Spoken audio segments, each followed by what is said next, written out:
Breathe in slowly, as if the whole forest is filling your chest with the cool night air. Breathe out even slower, like fog leaving the lake at dawn. Let your shoulders settle.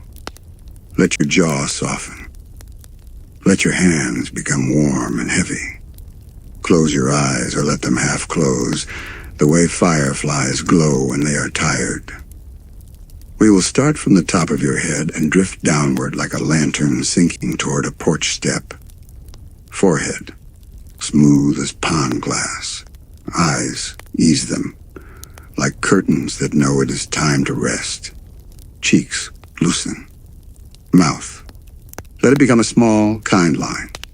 Throat, let it widen, as if a quiet song could pass through without effort. Shoulders, untangle them and set them down. Arms, heavy, warm, quiet. Hands, imagine them holding a mug that never spills. Chest, rising and falling like a slow tide. Back, spreading like the shadow of a pine tree. Stomach, soft, unknotted. Hips, grounded. Legs, calm riverbanks. Ankles and feet, roots in friendly soil. Now keep your eyes on an imaginary horizon, just a calm line where treetops meet a friendly sky. No need to stare, just sense that line. Breathing continues, in, out, like a door that opens and closes without a sound. A lantern is lit on the Mystery Shack porch. The flame is the size of your thumb. It flickers once, twice, and then steadies as if it has decided to keep a watch. Wind chimes on the eaves give a single note. Silver, simple, soft. And then the night holds it in both hands. Crickets begin to count the minutes for us. They do it kindly. They do not rush. The gravel road before the shack has no hurry either. Tonight, it is a ribbon of pale dust and mica flakes, and it remembers every tire, every boot, every wheelbarrow that has rolled along it. The road is not lonely. It is just quiet. It stretches out, and if you follow it with your eyes on that gentle horizon, you notice how the starlight settles into each tiny stone, as if storing small dreams for morning. House rules for the night are posted in marker on a piece of cardboard, tacked beside the doorbell that does not ring after sunset. Speak softly, notice details, leave things better than we found them. No one will test you on anything. This is lore as lullaby. We will listen more than we explain. If a question rises, we will nod at it, the way you nod at a good neighbor across a fence and say, tomorrow. The screen door nudges itself and closes with a breath. A moth brushes the lantern glass. It is not trapped. It is curious. The air has that clean cedar smell that finds its way into old sweaters and the spines of well-loved books. Far off the lumber mill sighs. A lake shifts its weight. A second lantern is lit. Then a third, like stars deciding to practice being stars again. The wind chime nudges another small note. It lands like a pebble in a cup of water. If you listen closely, the note carries an invitation in its tail, spoken in the language of soft metal and night breezes. If you would like more quiet journeys, you can return here any time. The words are simple enough that even the crickets seem to agree, adjusting their rhythm so they can fit the idea into their counting. We will walk with easy feet. We will touch with clean hands. We will leave the town tidier than we found it, at least in our thoughts. And if you feel heavy, the road will carry you. If you feel light, the pines will lean their shadows over you like friendly umbrellas. Somewhere inside, a clock chooses not to tick. That is its kindness tonight. So breathe again, in, out. One more time, eyes on the horizon. And now let us step from the porch into the soft ribbon road, where the smallest crunch of gravel sounds like a book page turning. The lantern light follows like a cat. The air is full of patient secrets, and every one of them would rather tuck you in than keep you up. We begin. In Gravity Falls, the weather keeps a diary. It does not write with ink. It writes with fruit scents, with odd little colors, with hushed tricks that make the town smile and shrug. Someone, years ago, made a farmer's calendar from this diary. It is pinned above the sink in an old green kitchen with squeaky drawers. The pages are stained with jam and tea. The days are square and clear, and the notes are written in pencil, because the weather likes to change its mind politely. "Blueberry fog," says April, as if naming a neighbor. On those mornings, the mist comes in low and sweet, and the dew on the fence posts dries in round dots that leave faint blue smudges on your fingertips. Pies bake sweeter on blueberry fog days, even if you use the same recipe you always use. And joggers come home with a faint stain on their shoelaces. No one complains. Children hold out their tongues and say, "It tastes like anything?" The answer is that it tastes like cold and kindness. Upside-down rainbows belong to late May. You do not stumble upon them. They seem to appear when you are already smiling. They curve underfoot, the colors pooling like spilled paint, and then gathering themselves and slipping beneath porch steps or the edges of flower beds. Dogs watch them carefully, paws lifted high. In the almanac there is a pencil doodle of a bent rainbow hiding under a rock like a salamander, and next to it a note. Leave it be. It will find its sky again when it is ready. Summer sometimes brings warm snow, not hot, just warm, like a blanket knit by someone who was thinking of you. It tastes like peppermint dust if you laugh while it lands on your tongue. The flakes do not melt in a hurry. They settle on picnic claws and sleeve cuffs as if they are practicing being feathers. The polite thunder waits between bites. Someone will say, "We have time for another sandwich," and the clouds will agree, giving the town 3 soft beats before they rumble, more throat clear than warning. There is a thing the calendar calls the second twilight. It is not the hour after sunset. It is not the hour before sunrise. It is the 10 minutes in the deep of night when the shadows decide to breathe slower. Streetlights pause in their shining. The lake gives a tiny, satisfied sound, as if a dream turned over and found a better side. If you step outside during the second twilight and stand still, you may feel your thoughts settle like dust around a book with a ribbon marker. The almanac notes, "What are your thoughts then?" And someone underlined it long ago. Some years, the wind learns a new song. It is not loud. It is not anything you could hum later and impress anyone with. It is a small, patient tune that finds the gaps in fences and the circles in wagon wheels. In those weeks, the town has a way of walking in step without meaning to.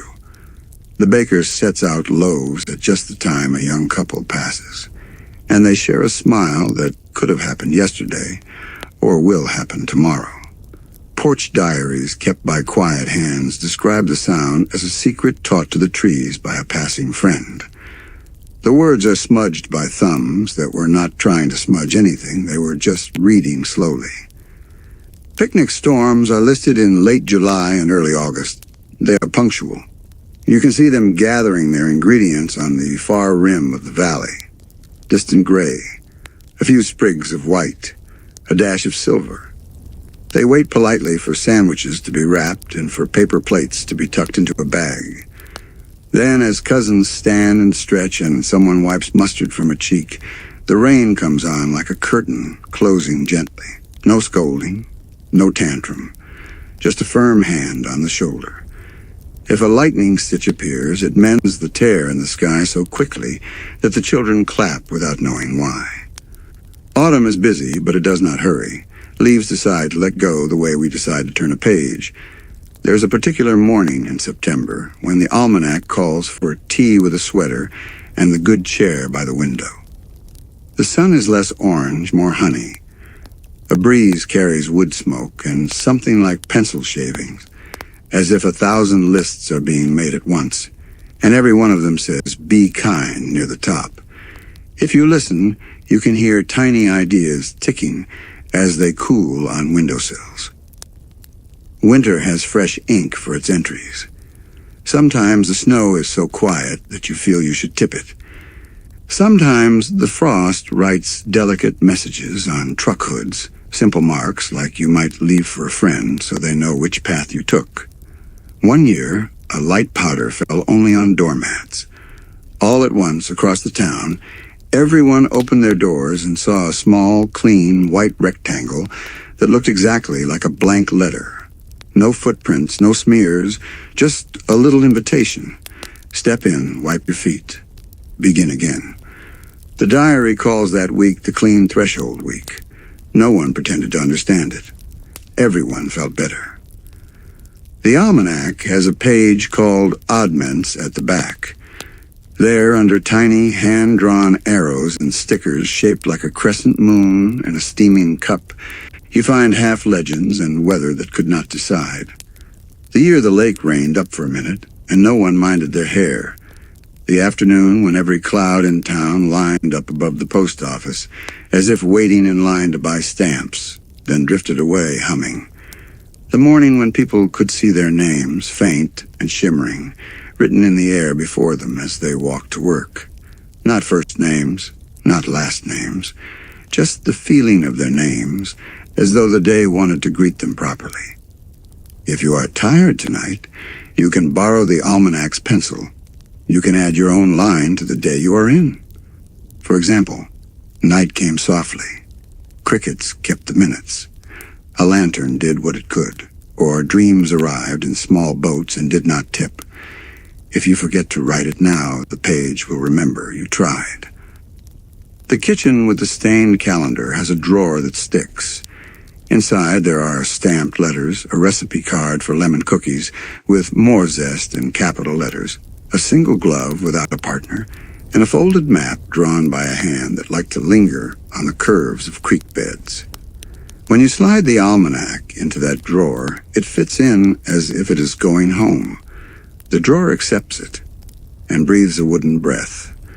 Somewhere outside, wind learns a half note it has been wishing for. We step back from the sink. We turn the light off with 2 fingers. The night takes our elbows and guides us toward the door. The calendar does not mind being alone. It knows morning will come to read it again. We will visit another place where the weather is measured not by thermometers or barometers, but by envelopes and ink and the hum of a building that likes to purr. The post office hums like a cat that found a sunny patch of rug. Even at midnight, with the front lights lowered and the blinds drawn halfway like sleepy eyelids, the building keeps a warm sound in its bones. You can hear the hum if you place your palm against the brick by the door. You can also feel small tug, as if letters inside are leaning toward you, curious about your pockets, guessing which of them might hold a story. On the glass case near the entrance, a sign reads, "Midnight Sorting in Progress." The letters are hand-painted, with little tails on the lowercase g's and y's that look like fish swimming into the margins. The place smells like paper and pine needles. Pine because envelopes arrive with small green tips tucked inside, as if the trees wanted to be sure their cousins reached the right hands. On the back counter sits a jar labeled "Lost Buttons" and another jar labeled "Found Buttonholes." They are both full. They are both needed. There is a special drawer for undeliverables, not the usual return to sender, not the letters that were addressed to Mabel's third favorite sweater, or the smell of Aunt Ruth's house, though those exist and are treated gently. This drawer is for letters addressed to the person who needs this. The clerk is careful with them. Their handwriting is steady. Their coat hangs on the same hook every night. They have given a lot of thought to where these letters should go. They have tried pinning them to a community board. They have tried sliding them under doors. They have tried handing them, without explanation, to people who looked as if their day had one missing stitch. But the best thing, the clerk decided, is to file them in a folder called Kindness and Wait. Paper has a way of knowing when it will be read. These envelopes soften at the edges, as if already held by the right palms. Sometimes they grow mysteriously heavier, as if the words inside are swelling with warmth. Sometimes they grow lighter, as if a burden has floated out before the ink even sees the air. Anyone in town may open the drawer. The only rule is, if you take a letter, you must also offer a small letter of your own to replace it. It does not have to be long. It does not have to be new. It just has to be true. Stamps are their own lore here. There are stamps that look like night windows and stamps that look like small boats. There are old stamps with a printing error, where the stars on the flag drifted across the paper like they were late for work. There is one stamp in a frame over the scale, showing a jar of rain with a lid on it. The postmaster says it is not legal tender, and everyone nods, and then if you listen closely, you can hear them ask the stamp questions like, "How long does rain last in a jar?" And "Do you feel lonely for the sky?" At midnight, the postmark machine is shy. It does not like to be seen at its work. Under the fluorescent lights, it marks like any machine, a practiced tattoo of dates and places. Under moonlight, though, the postmark appears silently and only after you have sealed the envelope and set it on the counter with a little prayer. It shows itself when you are not looking, only when you have turned to write a new address or to set a mug down. Then there it is, a faint circle, a soft place in time, as if the moon pressed its fingertip and said, "I saw this. Go on." The clerk wears fingerless gloves when it is cold, and in summer they take them off and fold them neatly beside the ledger. Their movements are a kind of ritual. They sort envelopes into piles that mean soon, sooner, and let it wait. The waiting is part of it. Wax seals are warmed in a dish that smells like bees. On a shelf above the sorter is a box of seals made by townspeople at different moments in their lives, a crow feather pressed into a round, a pine cone scale, a puzzle piece, a small fish bone, a button. The seals do not brag. They do their work and then rest. A bell tinkles softly. Not the front door bell, a tinier one, somewhere near the back door, like a silver spoon chiming the rim of a teacup. The clerk looks up. It is the librarian, wrapped in a shawl that could be a map of clouds if you squinted. She is carrying a parcel with both hands the way you carry a sleeping cat. It has no address, only a small drawing of a pair of glasses and a line that says, "For the one who listens." The clerk nods as if to say, "Of course," and sets the parcel on a scale that reads nothing at all, as if the weight is a private matter between parcel and shelves. There is a letter that smells like lake water. It is not damp. It is just faithful. When you hold it, you remember the way docks creak when no one is walking, and the way oars sound when they enter water and become oars instead of sticks. The letter is addressed to a teen who moved away 2 summers ago and who may or may not be coming back. The post office does not ask leaving people for forwarding addresses right away. It keeps them in a file called Just in Case. And every so often, a letter like this arrives and is tucked inside. Paper is patient. On the far wall, a corkboard holds postcards from places the town has sent itself in dreams. "Wish you were here," they say, with hand-drawn stamps of pine branches, attics, and generous teapots. Underneath hangs a list of last names with first letters swapped, jokes made by the sorting crew after too much cocoa. A strand of holiday lights loops above everything, One bulb is out. No one changes it. They like the way the broken bulb makes the other colors look a little braver. Now the clerk attends to the undeliverables. They take the kindness folder in both hands and lay its contents on a clean towel like seashells arranged on a table. They read a line here, a line there, the way you would taste soup to be sure it is ready. They do not linger when the words are too sharp. They turn the envelope over and breathe on the flap, and the sharpness dulls like a knife sheathed. Then, with a small smile, they write a note. To be opened by the right pair of hands at the right time. They tie 3 together with a red thread and hang them on a peg by the window. The humming deepens. It is not louder, it is warmer, as if the building is content to have been useful. The librarian, parcel in arms, thanks the clerk with a nod and a look that says, "I will take this across the street. The night will not mind." The clerk waves, and the door opens, and the bell makes its teacup sound. Outside, the stars seem to step closer to read the addresses. The librarian's shoes make that soft, shuff noise on a clean sidewalk. If you pause here, and you breathe in the paper and pine, you may feel like writing a letter yourself. You may not know to whom. That is allowed. Write to the person you will be in the morning. Write to the person you were when you thought you could not learn something, and then you did. Write to the weather. Write to the drawer where people keep spare keys and not enough stamps. The post office will understand. It has practiced sorting things no one else knows how to sort. The clock on the wall has hands that make a generous circle. Midnight leans forward. The librarian opens the door. The little bell sighs, and we follow her into the soft street, where the night has made up its mind to be kind. She carries the parcel as if it is asleep. We carry nothing, and somehow everything. Across the road, the library waits with the patience of a tree that has decided to be a building for a while. The library breathes, not with lungs, with wood and paper and time.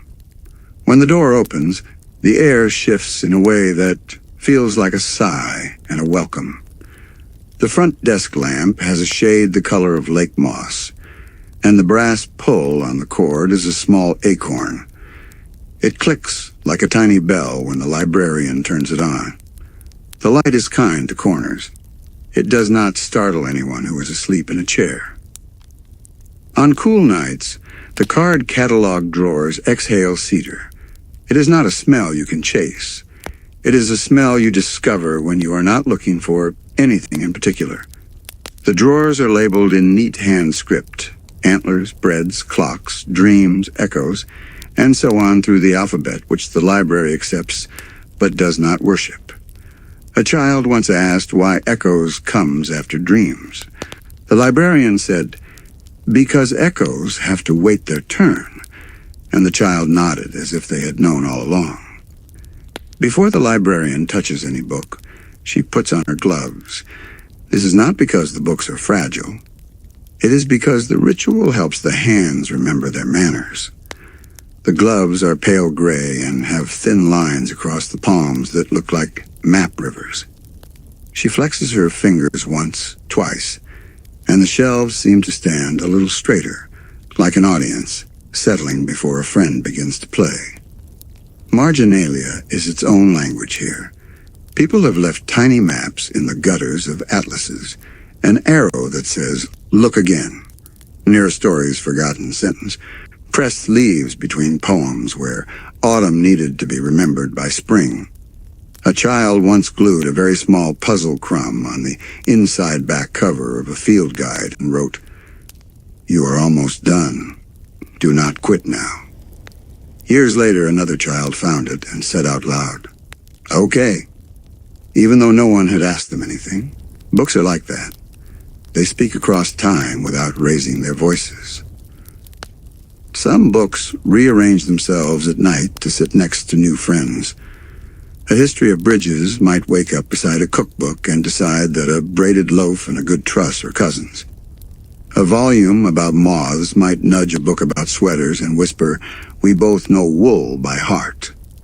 The librarian does not scold the shelves in the morning. She straightens the chairs, smiles at the new pairings, and makes a note in her ledger. Moths and sweaters discussing holes, leave them be. There's a table near the big window called the listening table. You can tell it by the shallow bowl in its center, full of small stones and one smooth piece of glass that was probably a bottle until it decided to become sea. The rule of the listening table is simple.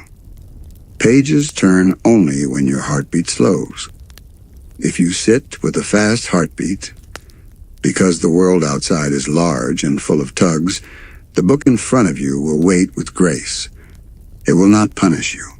It will rest its weight in your hands and let your pulse lose its hurry. Then when your chest drops into the slower tide, the page will come loose as if it was always meant to, and your eyes will land exactly where your mind is ready. Tonight the librarian carries the parcel to a back room and sets it on a cloth that looks like fog. She writes its arrival in the logbook, under a column titled, "Gifts the Night Maid." Then she returns to the stacks and tidies a row of field journals where someone has labeled spines with names like the small rustle near the fence and things that looked back without me minding it. Her gloves whisper when they slide the books into place. The building breathes again. You can hear soft writing if you stand near the atlas section, not the scratch of pencils. The softer thing, like someone remembering where they put the good scissors. The atlases map not only the land, but the town's memory of the land. In one, the river bends an extra inch to accommodate a picnic. In another, a forgotten footpath draws itself back in with dotted lines, embarrassed but proud. A third atlas shows constellations going about their night work while reflected in the mill pond. If you turn that map upside down, the stars look like they are visiting and have decided to take off their shoes. At the kids' shelf, a book about a bear is trying to sit next to a book about a guitar. No one stops them. The bear's story hums through its paper. The guitar's chords curl like wood shavings. The new friendship fits without any shelf giving up its space, as if elasticity is one of the secret properties of knowledge. On a stand by the door sits a wooden tray called Returns That Are Ready to Be Held Again. People bring back books with notes tucked in like tea bags. I needed this more than I knew. I fell asleep with page 43 under my cheek and had a kind dream. Please excuse the crumb. It was a good cookie and the book deserved company. The librarian reads each note as if it is a handshake. She never throws them away.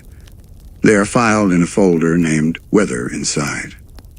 Now and then, a book coughs. It is not sick. It is asking for a sip of water. The librarian keeps a small pitcher on a shelf by the clock. She pours a quiet stream into a saucer, and the book rests its edge there and seems relieved. You may think this is silly, and the library does not mind. It has room for that, too. The clock here does not strike. It settles. Each hour folds into the next like a clean sheet over a mattress. Midnight is a soft blue. 1 o'clock is a lilac hush. 2 o'clock is the color you get when you look at snow with your eyes closed. None of the hours demand anything of you. They simply make space for your thoughts to stretch out without bumping their toes. In the genealogy corner, a family tree is not a diagram. It is a quilt. Names are sewn in with different stitches. Loud thread for loud uncles. Tiny, careful stitches for the aunt who keeps the recipes in her head. The librarian checks the quilt sometimes and finds that hands she does not know have added leaves and birds and a small house near the edge. At the bottom, someone stitched a line that says, "We were all tired once, and then we rested, and then we did good work again." Tonight, As if it had been holding its breath, a folded map falls from a book. It lands without a sound, but it carries the feeling of a sound. The soft kind you hear in your memory after the wind chimes are still. The librarian kneels. She does not open it right away. She puts her gloved palm on the paper and smiles. The map is warm. It should not be warm, and yet it is, as if it had been in a pocket next to a steady heart. She opens it, and the town unrolls, but not as surveyors draw. The lines curve like sentences written at a kitchen table. The creek braids have patient hands. The stump circles are gentle advice to anyone who needs a place to sit. The map includes paths that are shorter when you are tired.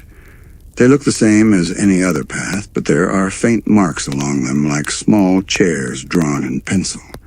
If you place your finger on the path and close your eyes, you can feel your feet traveling it without complaint. Next to the compass rose, someone has written 3 breaths, then decide.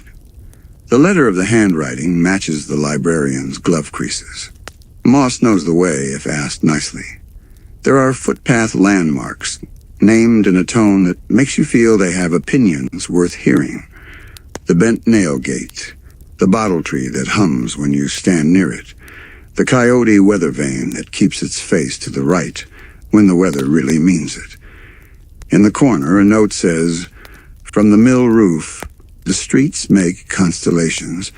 If you trace them, you find a shape like a teapot, a shape like 2 hands, a shape like a window with the curtains at the sides." The librarian carries the map to the listening table. She sets it by the bowl of stones. She breathes once, twice, 3 times, and on the 3rd breath, the paper almost audibly softens. You can see, without meaning to, how the lines of the town are also lines of a story. Not a mystery to be solved, but a kindness to be practiced. The map edges curl, not from neglect, but the way a smile curls at the corner of a mouth. She tucks the map into a linen folder. On the spine, she writes, in the same steady hand she uses for everything, "Guide for the Nightwalkers." The folder's cloth feels like a favorite shirt that learned to be patient. Then she turns off the lamps, one at a time. The shelves lift their shoulders and settle them. The listening table rests its bowl. The door clicks. Outside, the librarian holds the parcel from the post office in one arm and the map in the other. She looks across the street, where the road is a ribbon again, and the lantern still holds its small gold circle. We follow her down the steps and into the mild air. Behind us, the library breathes, which is to say it keeps our place. Ahead, the map will guide without insisting. 3 breaths, then decide. The drawer with stamps and letters is sleeping. The almanac is in its home. The night is ready for the next thing, which is a path that shortens when your feet are tired and lengthens when your worries are long. We will take the path that knows our name, even if our name tonight is only a feeling like the hush between crickets. The map tilts toward the mill roof. Somewhere up there, the town streets make a picture we do not need to understand. It is enough to know the picture is kind. It is enough to notice that the stars have been practicing their soft light all evening just so we could find our way, without hurry, exactly where we are going. The map we carry does not shout. It speaks in pencil and patient curves, the kind you make when your hand follows what your breathing already knows. When you open it to the first panel, creek braids appear as if they have always been there beneath the paper. Each braid is a soft decision. Go here, then rest. The tiny lines wear a sheen, the way pebbles shine after a morning of listening to water. In one corner, the map maker has drawn a handful of stump circles. They look like rings on the surface of tea, widening in easy ripples. A note nearby says in letters small enough to be humble, "Sit when you are ready and the ground will share its story." If you look closely, Each stump circle holds a dot. The dots are not coordinates. They are pauses. They mark how long someone once sat and let the air smooth the edges of their thoughts. The path we choose is marked with 4 short dashes and a smudge of graphite that could be a fingertip or the shadow of one. It is the trail that shortens when you are tired. The trick is not to look for shortcuts. The trick is to let the path look for you. The map suggests a custom for this. 3 breaths, then decide. On the first breath, you look at your shoes and remember that they have tried very hard all day. On the second breath, you feel how your shoulders are already lighter than before. On the third breath, you let the moss do the choosing, and you find that the left fork, which used to be a mile, is now a few dozen kind steps. A compass rose sits near the top edge of the paper. Its points are not labeled with the usual words. They are labeled with things the town understands. North says porch light, east says kettle, south says sweater, west says lake. The middle of the rose says friend. The map maker put a dot of gold there so faint you only see it when the lantern catches. You do not need to touch it to feel a small lift in your chest. We walk until landmarks stir from their pencil sleep and become themselves. The bent nail gate waits where 2 fences meet. The nail bends not from age but from manners, the way you tilt your head when you are listening closely. The bottle tree keeps watch at the edge of a yard, its branches holding colored glass that hums a note when the breeze passes. It is a choir arranged by chance. Blue like dusk, green like pond, clear like the window over the sink where an orange sits and waits to be peeled. The coyote weather vane turns its metal face toward weather that means what it says. Tonight it points to a sky that does not want trouble. Along the margin, the mapmaker drew shoes in different sizes and styles, each one with a tiny trail of dots behind it, boots with lake mud in their treads, sandals with a pressed pine needle caught by the strap, sneakers with a smear that might be blueberry fog. This is not a warning to match your step. It is a suggestion that every step you take will be added to the town's memory in a way that helps someone. The mill roof rises at the end of a lane. The map indicates stairs with a string of squares like piano keys. We climb in quiet, and each step answers us with a small wooden yes. Wind visits our sleeves in a courteous way, checking if we are warm enough. When we reach the top, the roofs below gather like old friends in a photograph that still smells faintly of fresh glue. The streets from here form constellations, not the cold kind. These are constellations stitched from porches and shop signs and the exact angle of a dock that took its time meeting the lake. Trace this one, the map says. It looks like a teapot, and when you follow its handle through the alleys behind the bakery, you can almost hear water begin to sing before it boils. Trace another. 2 open hands. Their palms meet where a small park keeps a bench under the friendship of 2 maples. A third shape is a window with curtains drawn just enough that you can see a lamp and a shadow turn a page. None of these constellations promise treasure. They promise company. On the far margin of the paper, near a fold that has been mended with a strip of washi tape printed with tiny stars, the mapmaker added one last note. When in doubt, stop beside something that remembers you. A rain barrel. A mailbox with a dent from the year the snow slid off the roof and landed like a heavy laugh. A step that you once touched with your palm when you were learning to balance a package and a thought at the same time. We close the map and tuck it under our arm. Its edges curl, not from age, but from the way paper tries to hold the shape of the hands that have been gentle with it. A small wooden sign on the lane glows with brushed gold letters. The letters say, Museum of Lost and Found Things. The O in Lost is shaped like a keyhole. The O in found is shaped like a button.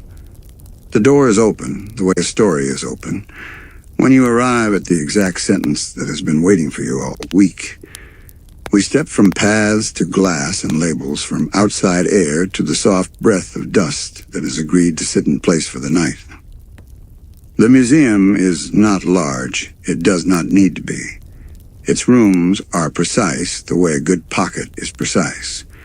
Just enough space for the things a day could not carry to its end, and the things a life forgot until it needed them again. A bell somewhere inside the ceiling answers our entrance with a tap that sounds like a teaspoon placed gently in a saucer. The caretaker appears without hurry. Their cardigan has a mended elbow patch, and the mending is neat in a way that makes the elbow proud. Glass cases line the first room at hip height, so that even the smallest visitor can lean and read. Labels are written in pencil. The handwriting uses its best manners. A copper tray holds an object no bigger than a pea. The label says button, likely from a Brave shirt. Another case presents a tiny brass key with a ribbon of worn red thread. The card beneath it reads, key with no lock, but many friends. You can stand in front of that one for a long time, and your mind will supply a parade of possible doors, each opening into a room where someone once said, please, tell me everything at your own pace. There is an exhibit of pocket lint from important days. You might think it is a trick. It is not. The lint is arranged in concentric circles, each circle a different shade of gray or blue, with a few bright threads blinking like tiny beacons.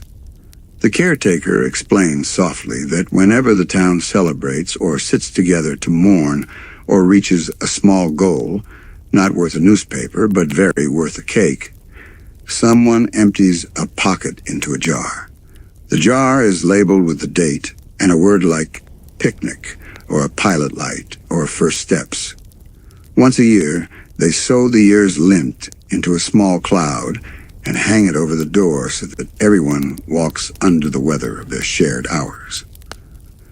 On a pedestal rests a jar of borrowed time. No one is allowed to open it. The caretaker says that is for the best. The time inside looks like a clear syrup, and it tips very slightly when a person with a heavy heart walks by, as if it would like to pour itself into their day. The label beneath it reads, for emergencies that do not look like emergencies. A thin pencil line adds, you will know. Across the pedestal is a second jar labeled, time we gave away on purpose. This jar is empty, but it shines. Along a long wall hangs a line of tags on twine. Each tag is smudged at the corners by kind thumbs. The tags are the museum's way of including the things it cannot keep behind glass. One says the feeling of seeing someone you love in a crowd before you knew they were there. Another says the smell of a book that does not need to impress anyone. Another says the click a door makes when it decides you deserve to come in. Visitors add tags when they remember. The caretaker sharpens the pencils every afternoon as if preparing small ships for sea. At the center of the room sits a long case titled, The Drawer We Mean to Tidy. It is filled with objects that most homes have if those homes have ever tried. Rubber bands that learn to rest. A candle that was useful on the one night when lightning made the town sit very still. A tiny Phillips head screwdriver with a history of saving the backs of radios. A roll of stamps that once felt abundant and now holds two that the owner kept forgetting to buy more of. People lean over this case and say, that is ours. And often the caretaker nods and says, it is everyone's. The bedtime tour begins when the lights dim one layer, not dark, not even dim. Just like afternoon, stepping back so evening can speak. The caretaker lifts a small lantern and asks if we would like to see the traveling shelf. It is on wheels that do not squeak because someone loves them. The shelf holds items that prefer a circuit. A mitten that looks for its partner by visiting waiting rooms and the feet of chairs. A grocery list that reads, milk, apples, thank you, and is always found by someone who forgot the third thing and is grateful to be reminded. A marble that accepts any pocket and any age as long as the person carrying it remembers to hold it now and then and think one slow thought at a time. In the last room, a long glass drawer slides open without sound. Inside are letters written on slips the size of raindrops. Each letter's message is for a person who did not know they would ever stand at this drawer. The caretaker does not read them aloud. This is not a stage. People choose a letter that seems to brighten when their hand passes over it. They read in a whisper. Then they place the letter back and leave the drawer open for the next person, the way you leave the porch light on. Near the exit, a small sign reads, "You may photograph nothing. You may remember everything." Another sign says if you have lost more than you found today, ring this bell. A bell cord hangs. Its handle is a smooth wooden shape that fits any hand. No one is embarrassed to pull it. When it rings, the sound does not call people. It calls patience. You can feel the room pause, the way a friend pauses when you need time, and then the tour continues at the slower pace without anyone saying a word.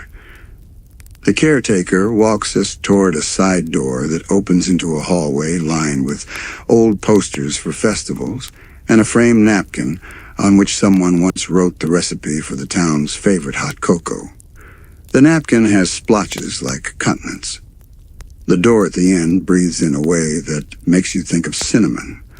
On the other side is the shack's snack counter, where people count sugar clouds instead of minutes, and where rich chocolate covers the floor of the night like warm glue that makes one day hold hands with the next.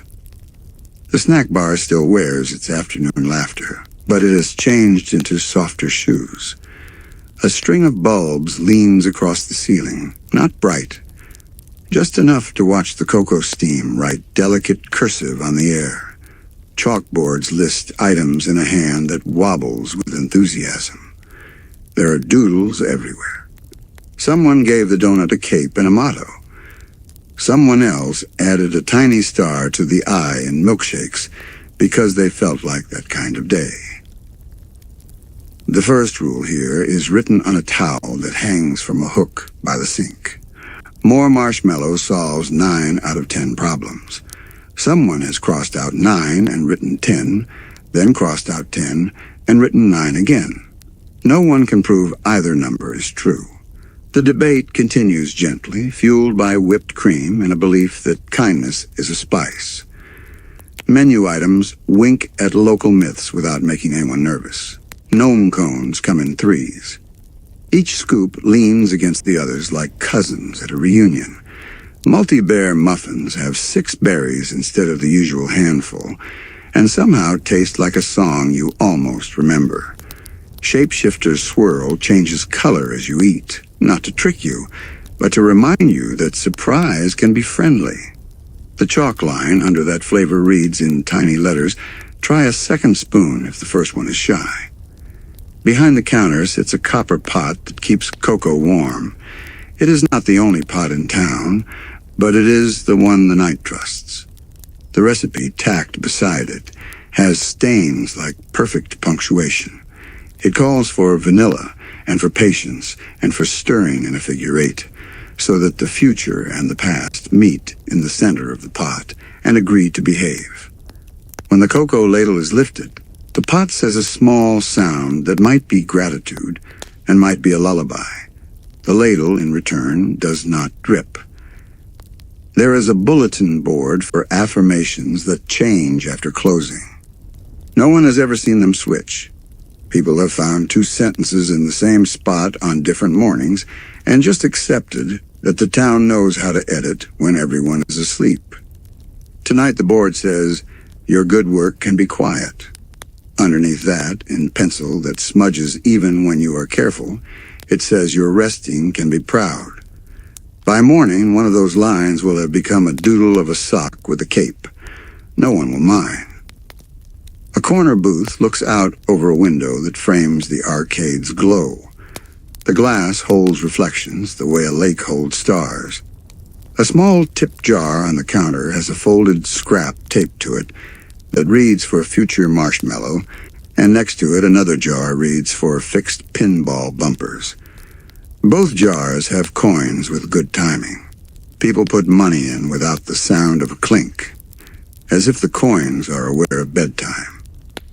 Seuss tells a story at the end of the counter in a voice that is a blanket.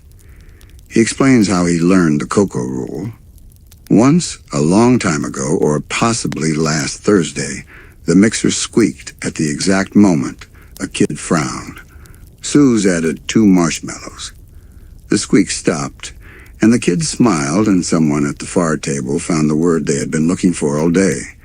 Now Seuss carries a bag of marshmallows in the pocket of his hoodie like some people carry tools. He will never claim to be a wizard. He will hand you a mug and say, "Try again after this." If you linger long enough, the chalkboard begins to collect small messages in the corners. Tomorrow is Fix-It Day. See you with a hammer at 10 a.m. Remember the jar of borrowed time at the museum. It is fine to ask for help. Someone draws a map of 3 streets for a person who has always gotten lost between here and the lake. The line is not straight.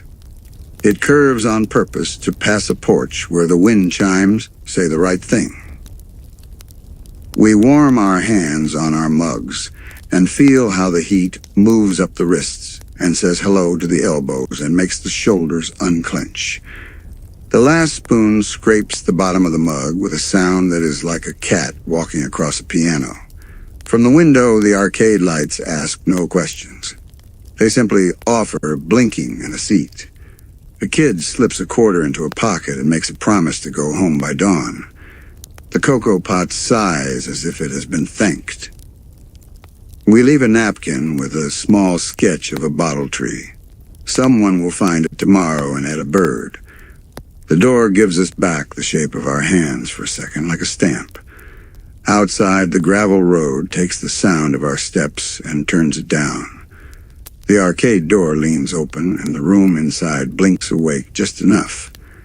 Cabinets with old names glow like small campfires. The night says, "Go play a little." Time will sit on the stool beside you and tap its foot at a friendly pace. The arcade at night is a choir of rectangles breathing.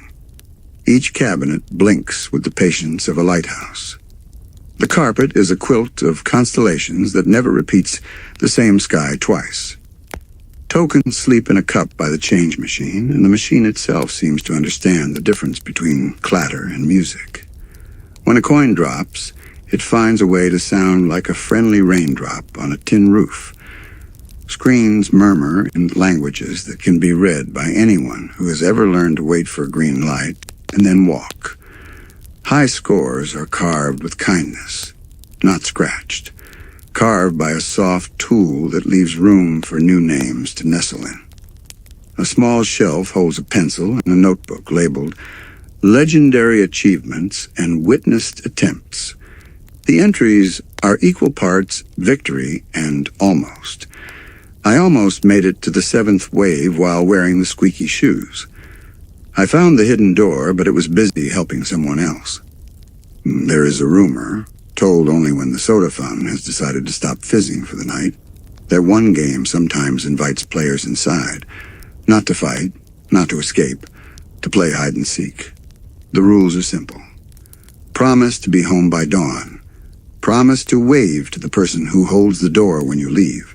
Promise to look back at least once and say, "Thank you, that was a good idea." If you stand quietly with your hands in your pockets and your breath in your good lungs, the cabinet's screen will soften like a curtain and you will step through. Not everyone is invited. No one mindfully tries. It happens most often to people who have been brave and tired in the same hour. Tokens have folklore. There is the legend of the quarter that never runs out. It rides in the pocket of whoever needs it most and remembers that need rather than the person. It returns to the change cup when the pocket learns a new kind of fool. There is the story of the token that fits a machine no one else can see. The machine dispenses quiet applause in exchange, the kind that makes you feel understood but not observed. Children search for that token for a while, then forget, then find themselves applauded on a Tuesday afternoon after helping someone pick up a bag of apples that split open in the parking lot. That is how the machine pays out. Sticky soda rings on tables have their own constellations. If you place one on top of another, a third appears, as if the circles were practicing being planets. Someone once traced a ring with their fingertip and wrote a message in the condensation. It said, "You are allowed to be new at this forever." The message took a long time to disappear. Some swear that on damp nights, the table whispers the sentence again, the way old wood repeats jokes it loves. A cabinet shaped like a small city hums a deeper note than the others. Its screen shows streets that look familiar if you have ever waited at a crosswalk and felt the wind decide for you. You do not play this game to win. You play to recognize what you already knew. Walk when you are ready. Stop when someone else needs the light. A tiny pixel dog follows you at a respectful distance. If you turn around, it sits. If you turn back, it stands. It goes home when you go home. As the night thins, screens fade one by one. Not because anyone told them to, and not because power is scarce.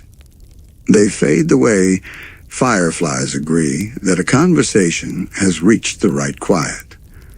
The last glow is the shape of a forest edge reflected in the glass. It looks like a door you could go through if you promised to be gentle with the leaves. The reflection lingers for 3 breaths. Then the room holds only the hum of victory music stored for another day.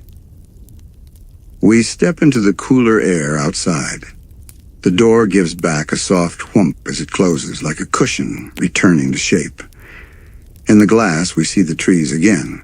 They are not in the glass now. They are right where they have always been, meeting the street with the old agreement. We walk toward them, and the screens behind us settle deeper into their boxes. Somewhere in the branches, a small light moves, not in warning, but like a friend walking the same path a little ahead, checking for roots that catch heels. The path into the trees has 2 moods, and both of them are soft. The first mood is pine, that clean shoulder against your cheek feeling. The second is damp earth that wears the day's story like a shawl. Before we step into the deeper shade, the field guide opens itself. It is not a book of warnings.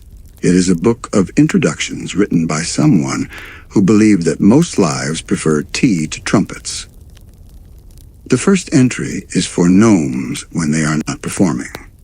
The illustration shows small hats set on a stump, as if the heads decided to feel the wind without them for a while. Gnomes on quiet evenings water mushrooms the way you water friendships you plan to keep a long time. They tidy their beards with combs carved from cedar and hum the kind of song that chooses a single note and holds it proudly. A margin note says, "Gnome gardens grow best with jokes that can be told in a whisper."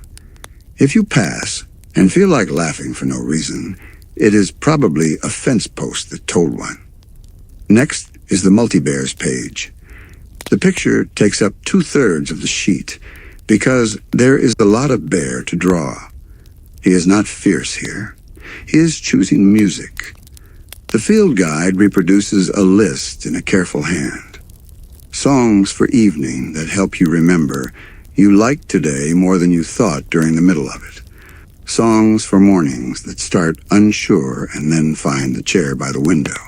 Songs for when a friend leaves and you immediately set another place anyway. The notes in the margin say, "Volume should not be more than the size of a pie in the next room." If his shoulders drop, you chose well.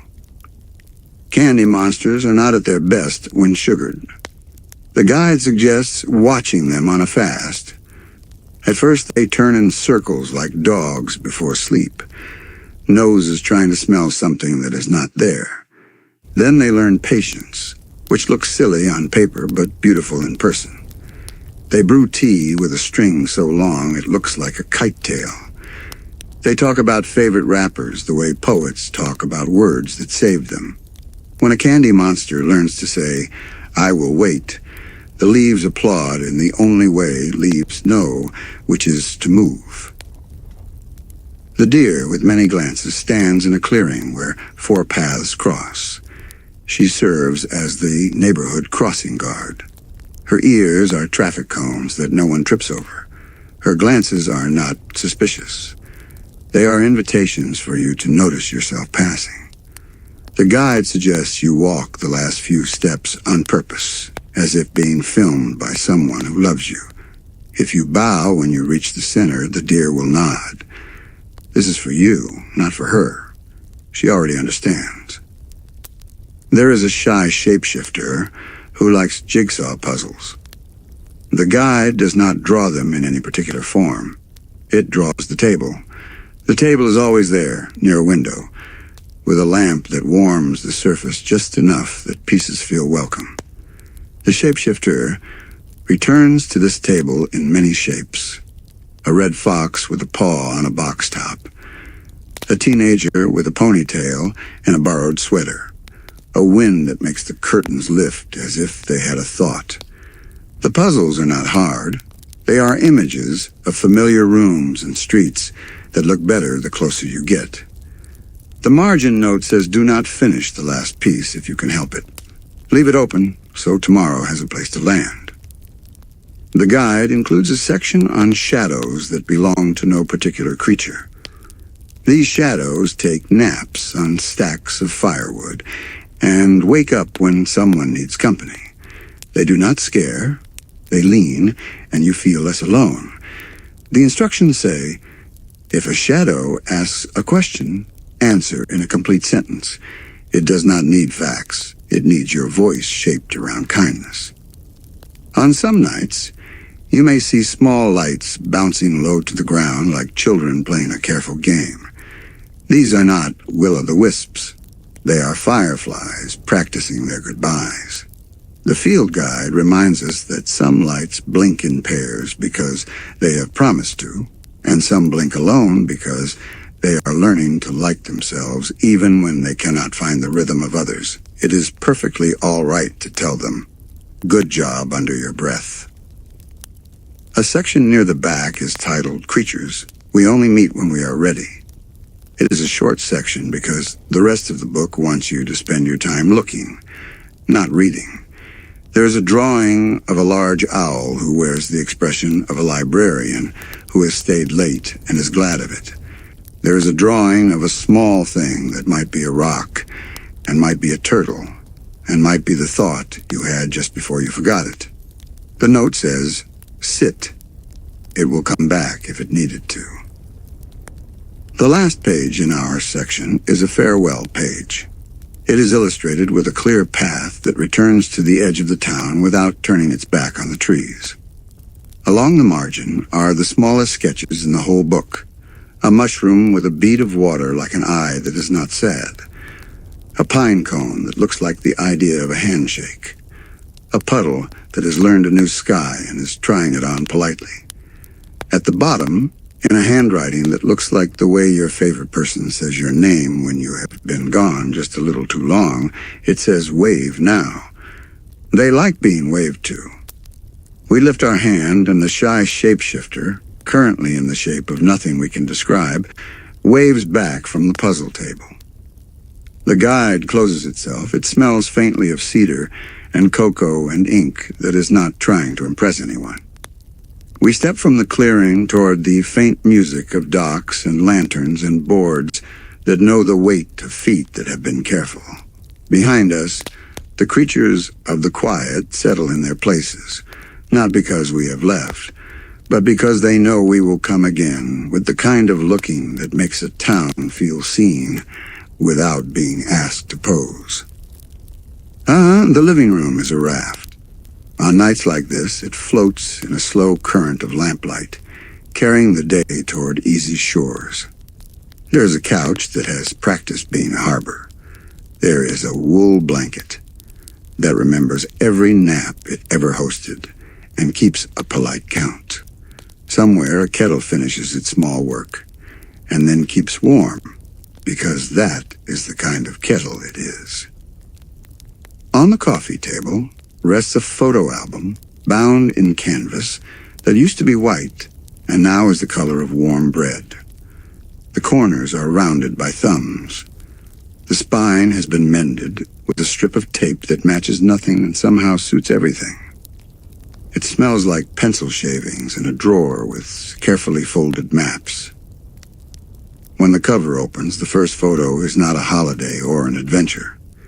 It is a sunlit breakfast. A bowl of cereal looks like a moon in a small, milky sky.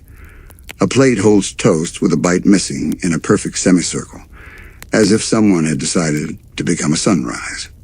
In the margin, a tidy label in Ford's hand reads, "Quiet Thursday, light from the east." Underneath, in a different pen, in a different mood, Stan has scribbled, "Toast Victorious." Someone has added a sticker that is shaped like a smile, but the smile is sideways, as if it fell on the page and decided to rest. Turn the page. The kitchen window is open. A sweater lies on the table, with a seam halfway mended. A darning mushroom balances in the fabric like a small red hill. Mabel has decorated the edge of the photo with a taxonomy of stickers. Heart, stars, a llama face, a glittering pine cone, each with a handwritten tag. Best Sparkle, Good Friend, Cozy Champion. Next to them, Dipper has drawn tiny arrows pointing into the background where a barely visible sliver of sky shows a faint daytime moon. He has written, almost too small to read, waxing. He underlines it once, not to insist, just to remember. Another page, and we are at the boat shed. Paint cans sit like cheerful planets around a wooden hull that is halfway dressed in fresh blue. A radio that has survived many summers keeps the air company with a song you do not need to know in order to hum. Ford's label, primer that finally made friends with the weather. Stan's note, blue like money, wishes it was. A photograph tucked behind this one shows hands with sleeves rolled up, holding the paintbrush together for the first stroke. Someone has captioned it, "We took turns so the boat would know us all." There is a spread dedicated to ordinary ceilings. The fan with a pull chain that never tangles, even when someone predicts that it will. The plaster pattern that looks like the map of a place where no one is lost. A tiny spider in the corner who has been allowed a small home because it minds its business and pays rent by catching the occasional gnat. In the bottom margin, a line in Ford's neat script, proof that quiet is full. Next to it, Stan has added a drawn arrow to the spider with 2 words, rent paid. A photo that might be evening at exactly 7 p.m.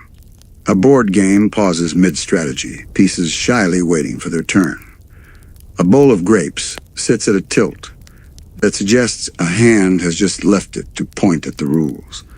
No one looks at the camera. Everyone looks at each other's faces, waiting to see who will laugh first. Mabel's stickers frame the page like confetti that refused to be thrown. Dipper has traced a constellation across the game board with a pencil very lightly. On the back of the page, he writes the names he has given the pieces. Lighthouse, teacup, 2 hands. There's a photo of a mop leaning beside a bucket, the floor shining like a good decision. Stan has written, "We did this one together," then underlined together twice, so the letters look like train tracks. The mop's shadow resembles a tree, and someone has traced it with a fingertip, and discovered it feels like bark even though it is paper. In the white space below, someone has taped a tiny scrap of receipt paper. On it, in blue ink, only these words, soap and a song. Here is a page of sweaters, not worn, resting. A stack on a chair that has learned to be patient. A label Mabel glued beside the stack. Sweater dormitory. Small arrows point to a loose thread that is not a flaw. It is a future repair day waiting to be enjoyed by a warm pair of hands. Ford has written below, Wool remembers. Dipper has added in pencil quietly. Seasons do too. On the next page, a series of television reflections. Not what is on the screen. What the screen has chosen to keep safe. A lamp with a shade like lake moss. Two heads leaning a little closer than the couch required. A bowl of popcorn where every third kernel is a meteor. The reflection of a window shows a pine outside, making a soft promise to remain itself through winter. The caption in Ford's hand, proof of company. Stan's edition, that was a good movie, even the boring parts. A sticker of a sleepy star nods at the idea. We come to a pocket in the album that rattles when turned. Inside is a small zip bag with 3 puzzle pieces that do not belong to any puzzle in the house. A note explains, found under the rug when we moved the table to sweep. They look like sky. On the note's edge, Mabel has drawn a tiny cloud with eyelashes. Dipper, in very tidy letters, has written, if you ever see their picture, please call us. The phone number is smudged and rewritten in cleaner ink below because someone imagined the future and decided it would be helpful to make things easy for it. The calm pages grow calmer as we move along. A lamp switched off, its cord curled like a sleeping cat's tail. A row of shoes drying by the door, mud turned to a lesson, and then brushed away. A jar of screws and a jar of labels waiting to be introduced. A napkin with a cocoa ring printed on it that matches a ring on the table, proof that some nights leave a mark and no one minds. Near the end of the album, a photo without people. The room itself breathing. The curtains hold the shape of a breeze that visited an hour ago and left a kind dent in the fabric as a souvenir. A book lies open on the arm of a chair with a ribbon half in and half out, like a bookmark that is also a flag of truce. The caption, the hour between things. Under it, a sticker that looks like a small open door. We close the album and notice there is something pressed against the inside of the back cover. A pine sprig, flattened into a soft geometry, still a little green, still insisting on the idea of forest. When you touch it, you can almost hear the needles agree. Somewhere a radio clicks on. We do not see who turned it. We only know the living room raft has drifted gently toward a shoreline where voices are kind and the songs have room for verses about soup. The album closes with a small hush. The lamp lowers itself by one click. We carry the pine smell, which is a kind of memory that does not ask for proof, toward the quiet voice now filling the room. The radio station is a shoebox with windows. At this hour, its light pools on the sidewalk as if it has been poured. A hand-lettered sign on the door says, On Air, in letters that look like they were drawn while listening to someone important finish a thought. Inside, the studio hums the way a good night hums. Nothing sharp. Nothing in a hurry. Just knobs that know their places and a microphone that has learned to catch words without bruising them. A jingle plays that sounds like a spoon tapping a mug.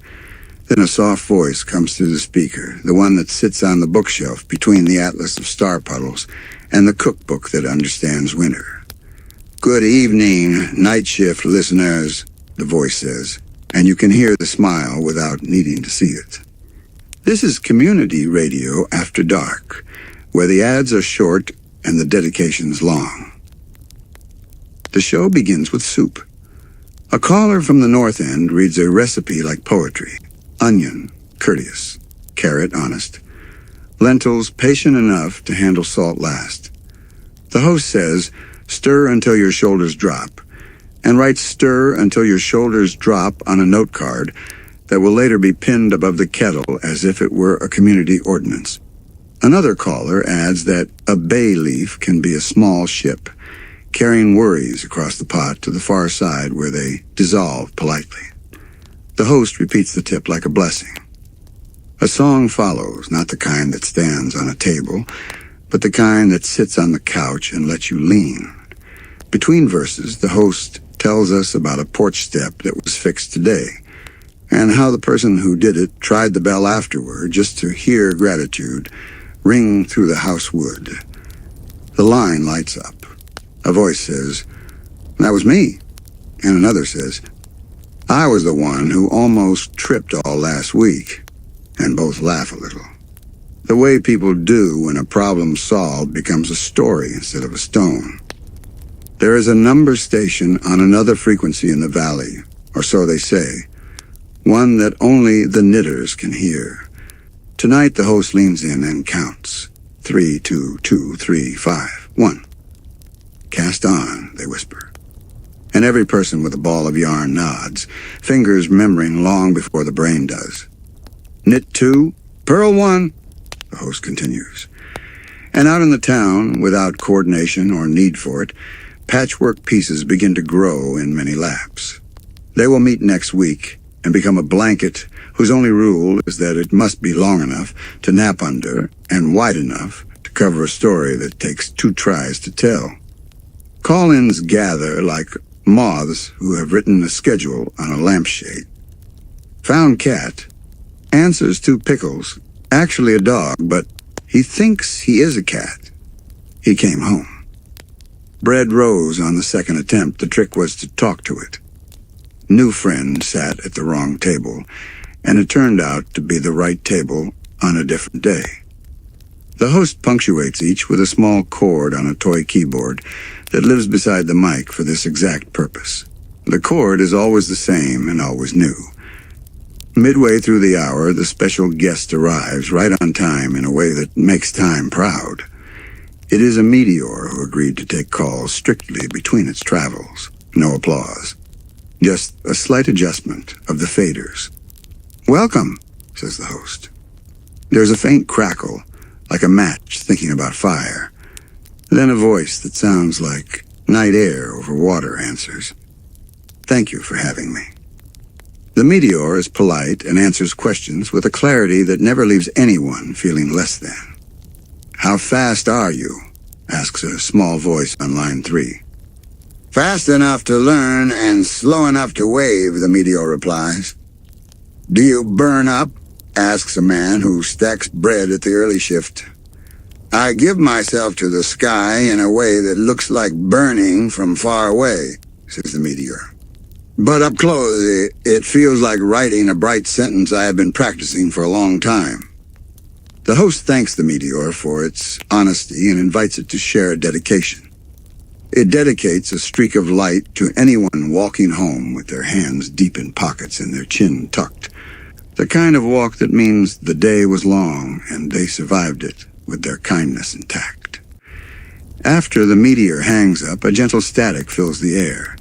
It is not the bad kind with teeth. It is the kind you hear when a radio is listening to its own memory. The host lets the static play for a full minute, and then, as if guiding a boat into a slip, brings in the sound of lake water. It slides beneath the static like a second blanket. On the board, the slider labeled lake is moved to the right quite slowly, and the studio breathes out. In between songs, the station runs the only ad it will accept after midnight. A reminder about the fix-it day in the morning and the location of free lemonade marked by chalk arrows. The copy reads, "Bring the thing you think is too small to matter. We will prove you wrong kindly." The host adds, "If you do not have a thing to fix, bring a story about a thing that once broke and how you loved it, before and after." The last call of the hour is always a quiet, triumph. Tonight, a voice with paint on it says, "I learned to use a knot that does not slip." The host asks for a name for the knot. The caller pauses and says, "The waiting knot," and the whole town enjoys the feeling of a new word taking its chair. The host signs off, "We leave you with the sound of oars entering water at the same distance between each sound. May your breaths find that rhythm." The music fades to a slow chord that might be the color of slate. Then the lake returns, not an ocean, not a drama, just a wide friend breathing. We tiptoe the volume down until we can carry it with us like steam from tea, into the night that leads toward docks and ropes and people who have learned to share silence without asking permission. The dock is a sentence made of boards. Each plank is a word you can trust. Lanterns hang from hooks like commas that make breathing easier. The lake, which has never needed to be told how to listen, presses its light waves against the pilings and then pulls back, the way a friend touches your sleeve to be sure you are still here. A logbook sits on a small desk under a tin roof. Its pages are thick and soft, the color of oatmeal. The entries are not about speed or conquest. They are a chorus of slow voyages. Across the cove to see if the fish are humming. Along the south shore with a basket of bread for the person who still forgets breakfast. Out to the middle, where the sky leaves a fingerprint on the water each evening, just after the radio jingle. In the margin of one page, someone has written the date and a single word: exhale. There is a table with coils of rope arranged like sleeping cats. Beside it, a card catalog of knots. The drawers wear hand-lettered labels: bowline, clove hitch, kindness hitch, fisherman's patience. The waiting knot discovered last night on the radio. You pull a drawer and find a small wood block with the knot tied around it and a one-sentence story. Kindness hitch. For tying one boat to another when one is tired and one is brave, and both deserve to be home at the same time. Fisherman's patience. For lines that do not catch fish, but do catch conversations people forgot they were able to have. Boat etiquette is posted in a frame, but it is more a poem than a law. Share silence if someone offers it. Point with your chin toward birds so they keep trusting hands. Let the oars meet the water like introductions at a potluck. Firm, brief, promising more later. If you must shout, make your words short and kind. If you can whisper, do. Lantern reflections do not hurry. On some nights they trail under your boat long after you pass, as if they enjoyed the shape you made between water and air and want to think about it a little longer. The logbook holds a page where someone has sketched their reflection and then written beneath it, not a mirror, a companion. Fish hum along when songs are chosen carefully. It is not a fact to be proven, but a rumor that makes life better whether or not it can be measured. If you sing a tune you learned when you were 8 and did not know how long a day could be, the fish will provide a bass note not heard by anyone who doubts difference. If you hum the numbers from the knitter station very slowly, the fish may arrange themselves into a pattern beneath you and then relax when they realize they do not need to be a blanket. There is a story told on this dock that always ends with towels. It begins with a boat that left too late and a person at home who watched the clock and the window interchangeably. The water spoke politely. The oars did their best. The lantern was loyal. Still, the hours stretched. The person at home prepared towels on the railing, 3 just in case, and warmed them in the heat that sleeps in wood even after dark. When the boat touched the dock, no one was scolded. The towels did everything they needed doing. The logbook's entry for that night is brief. Home warm, count of heads complete. On the far side, near the boathouse, is a small chalkboard where people draw maps of their voyages, No scale, no north. Just a little story in loops and lines. One shows a loop that pauses at a dot labeled Moon's Best Reflection Tonight. Another shows a line from dock to dock between two friends who exchanged a thermos mid-lake without spilling a drop. A third is a small circle with a star in the center. The caption, "Sat still and let the water move around me." 10 out of 10 would rest again. Lake etiquette includes a chapter on people who do not boat tonight. It says, "If you are on the shore, wave once and then go about your quiet business. Do not count how long until they return. The counting makes the lake nervous. Do not worry if the lamp looks small from the far end of the dock. Lamps try their best, and your worrying does not change their oil. If you must pace, put an extra towel on the rail between steps." There is a bench at the end of the dock where words have been carved with care over years. Some are names, some are questions. One reads, "Is the sky lighter here, or do I remember it that way?" Another, "I did not know I could feel this much okay." A new carving appears near the corner in a careful hand.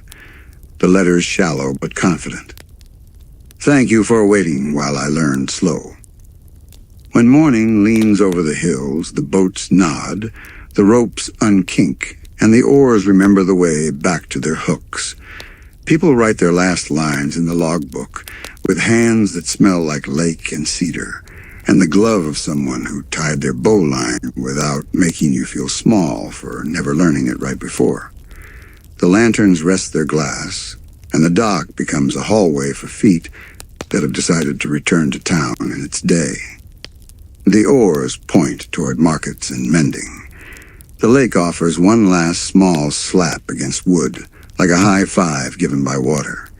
We carry the rhythm of strokes into our breathing without counting, and follow the shore path toward the square where tools are being laid out like instruments for a piece that asks no one to play first chair. By the time the sun has warmed the roofs enough to make the tar smell like last summer's porch, tables are unfolding in the square. Today is repair day, and the square has the energy of a workshop that grew a garden overnight. Extension cords are coiled like bright snakes, and someone has put a mason jar over each plug to keep them safe from unexpected weather, which sometimes arrives simply because it likes an audience. There is a long table for Singer machines that have already stitched 3 lifetimes and are happy to start a 4th. The people who sit behind them wear pin cushions like bracelets and listen more than they speak. Their sign reads, "Potluck Stitching. Bring a tear, leave a story." The pile of things to mend is a soft mountain, a quilt with an honesty hole, a stuffed animal whose ear developed a habit of leaving, a tote bag that has served beyond its call and wants to be called again. Each is greeted like a guest.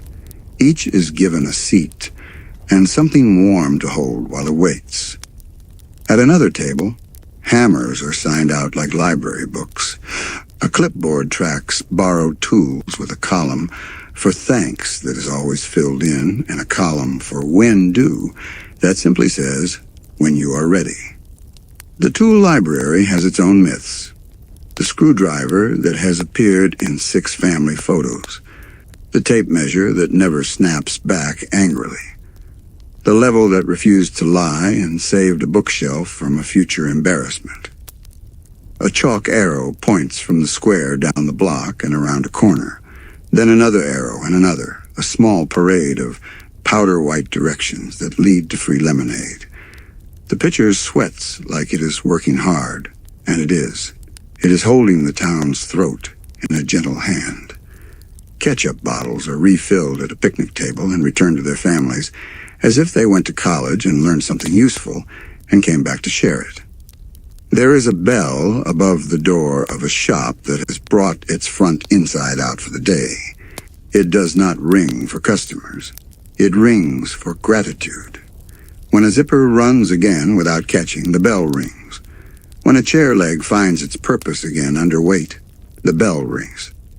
When a person learns a knot and then teaches it 5 minutes later, the bell rings and the people nearby write the new name of the knot on a scrap of paper and tape it to the card catalog in the square. By noon, the catalog is thick with names. The patience knot, the over and under handshake, the wait until you are sure. A whiteboard stands near the fountain, scrawled with tasks that need hands and time. Replace the string of bulbs over the dance floor behind the church. Lift the sag in Mrs. Delgado's fence. Show Jonah how to sharpen a pencil with a knife without making the knife nervous. The board also lists small victories crossed out with a single line, not to erase them, but to show the work of the day. Welded hinge sings a nicer song. The thrift store found the lid that matches the pot. The library cart rolls a little less like a shopping cart and a little more like a cloud. On a bench called the compliment seat, people practice a very old repair. The sign says, "Sit here to tell the truth of what you like about someone's efforts." The rules are posted in small print. Speak softly. Notice details. Leave things better than you found them. A person sits, turns to another and says, "The way you hold the fabric while you stitch makes the thread relax." Another says, "You kept your temper when the screw would not bite, and then it did." The seed has saved more things than anyone can count. Lunch arrives in paper boats lined with wax that holds warmth, grilled cheese that wears its crisp like a medal, tomato soup that has decided to be in love with every spoon in town. People eat while passing sandpaper squares and small screws and spools of thread. No one asks who paid. The jar near the food reads, "Pay if you can," in coins or in good stories. The jar is full of both. A child draws chalk arrows not to the lemonade this time, but to a corner where someone has set up a table for tomorrow's problems, written in pencil. People approach, write the thing that is too tight in their chest in pencil, then set the paper in a tray where a person with quiet eyes sits with an eraser and a joke. They erase nothing of the problem. They erase the sharp corners of the letters, the places where the lines double back on themselves. They return the paper with the task still there, only rounder, and the person who wrote it finds they can breathe around it better. As afternoon bends toward evening, repaired things take on a shine that is not about gloss. It is about being held again. A mended sweater becomes someone's plan for winter. A tightened hinge becomes a door that can return to its habit of greeting. A rewired lamp wakes and remembers it has been a lighthouse for a desk for many years and would like to keep the post. The to-do list for tomorrow is written in pencil on a large sheet and pinned to a corkboard with a thumbtack shaped like a strawberry. After pinning, someone rubs the list with the side of their hand, smudging it just barely, enough to remind anyone who reads it that the future is not a law but a set of friendly suggestions. People sign their names by the margins, sometimes with a drawing of a hammer or a spool or a smile. Streetlights yawn into their work, taking over without a speech. Window shades become stars. The square does not empty all at once. It folds itself carefully. The singer machines go to sleep with their needles pointing the same way. The tool library counts quietly and finds everything it expected, plus one extra screwdriver that no one recognizes and everyone trusts. The gratitude bell rings one last time, not because of an event, but because someone walked under it and looked up as if to say, "Good day, stay." We walk toward the porch where the first lantern of the evening is lit, carrying the small weight of a town that tried and the lighter weight of our own hands having been useful. The map in the linen folder warms under our arm. The lake's breath still lives in our sleeves. The radio's last chord lingers in our chest. The path knows where we are going, a chair pulled forward, a blanket folded like a promise, a light that has learned how to wait without worrying. Take one more slow breath. In. Hold it where the pine smell lives. Out. Let it cross the porch, the way fog leaves the lake at dawn. Tonight the pines lean in like old friends who have learned the secret of good company, which is to offer everything and demand nothing. The wind moves through their needles with the sound of a soft broom on a quiet floor. Somewhere behind you, the fix-it choir stacks chairs without a squeak. Somewhere ahead, the lake sets its small shoulder against the shore and nudges it kindly into tomorrow. A chair waits for you. It is not the fanciest chair in the world. It is the right one. Its cushion has learned your shape, the way a good story learns your name. A blanket rests on its back, folded into a square that could be any season.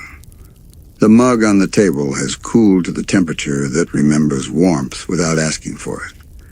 The porch light is on. It has been on all along, not because anyone forgot to turn it off, but because it has a job.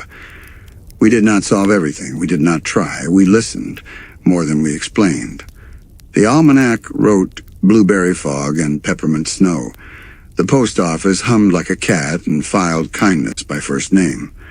The library breathed and turned pages when our heartbeats slowed enough to deserve them. The map taught us to breathe 3 times and let the moss decide. The museum labeled what most people lose with pencil and patience. The snack bar stirred cocoa in a figure 8 so the past and future would behave. The arcade blinked like a choir and applauded attempts. The field guide introduced creatures who preferred tea to trumpets. The album remembered that calm is not empty. The radio read soup and took calls from meteors. The dock taught us knots with names made of virtues. The square mended and mended until evening yawned into stars. What we did not finish becomes a gentle pillow now. Lay your head there. The road we walked has learned your step and will keep it folded with the others, the way drawers keep spare keys and photographs. Keep the light that used to be on a face and is now on paper. The worries that still have edges can be set on the railing beside the towels. Night air sands them without asking which one you would like smoothed first. Across the yard, a window glows. You do not need to know who's inside. It is enough to know someone is. In the tree beyond, a small breeze spins its allowance on a single chime. The sound lands in your lap with the weight of a feather and the meaning of a yes. The porch light will notice you again tomorrow. That is its promise. The map will remember the way back, even if you close it and forget which fold hides which path. The town will continue its quiet work.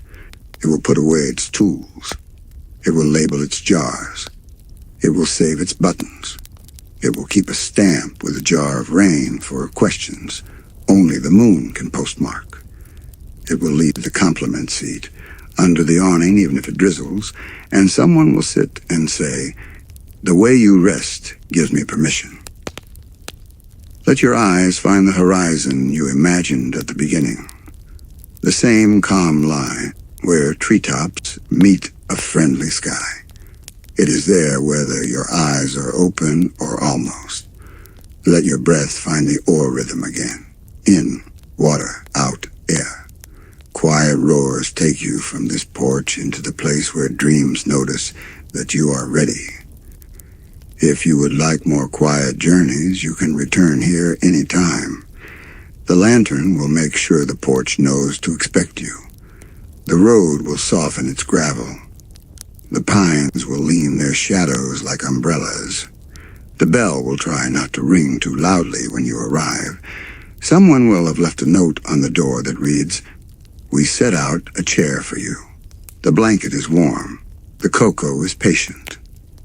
Good night. Sleep easy. The map remembers your way back.